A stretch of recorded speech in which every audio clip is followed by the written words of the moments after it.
Yeah, in my walk with the Lord and in many dangerous places, I've always seen God come through. And all of a sudden, the thought hit me, well, what if this is different?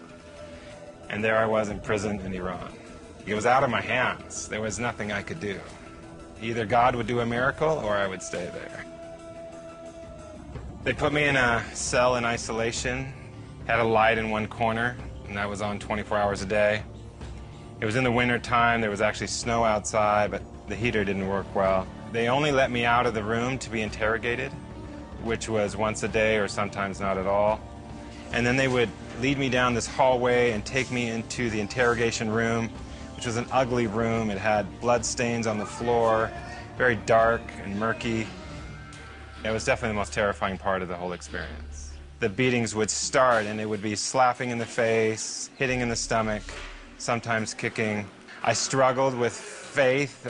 Was God with me? Did he love me? If God's good, why would he allow me through the situation? And I remember one day I woke up and I was done, inside. And I remember waking up that day thinking to myself, if I'm going to be here the rest of my life, why not check out? My only thought was not to stay there. And the only way not to stay there was to die. I stuck my head in the sink, I filled it up, and tied one end to a bracket, put it over my head, and then hopefully would tie the other end tight, thinking that, with my head in the water, in a few minutes I'd be gone. 4 times I tried to kill myself, but every time I tried, I was too scared to tie the other end. And I'll never forget the last time.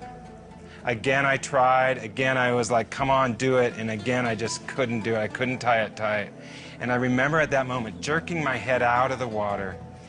And if I was ever aware of my brokenness, I was aware of it at that moment. And I remember falling down on the ground, and I was broken. And if I was ever aware of my shame, I was aware of my shame at that moment. And I remember lying down on the ground. In that moment, all of a sudden, the room fills with this glorious light. And I turn around to see what's going on, and there is Jesus. And he's standing in front of me with this big grin and smile on his face. And it was at that lowest point that he met me. And he looks at me and he stretches out his hands and he puts them underneath me like this. And in the vision, as I see Jesus, he looks at me and says this. He says, Dan, I love you, and I promise to carry you through this time. And from that day until this day, I've never had those thoughts again. And that's who Jesus is. He meets us at our lowest, and he can rescue us from the depths of us, and he wants to give us life in the midst of the pain of life. And he meets us, and he loves us, and he wants to rescue us no matter what we're going through. I found out indirectly that I was under 2 death sentences, one for being a missionary, one for being a spy. And again, in that prison, I heard executions, quite regularly. And it was my moment in a courtroom. I stood on the stand, hundreds of people in the room, video cameras, judges. And then came the question, tell us today, sir, why? Why did you come to Iran? Something rose up within me, the power of God. And I remember looking at the judge and saying this, I came to Iran to tell you about Jesus Christ. And when I said that, I'm like, oh, what did I say? And all of a sudden, I said it again.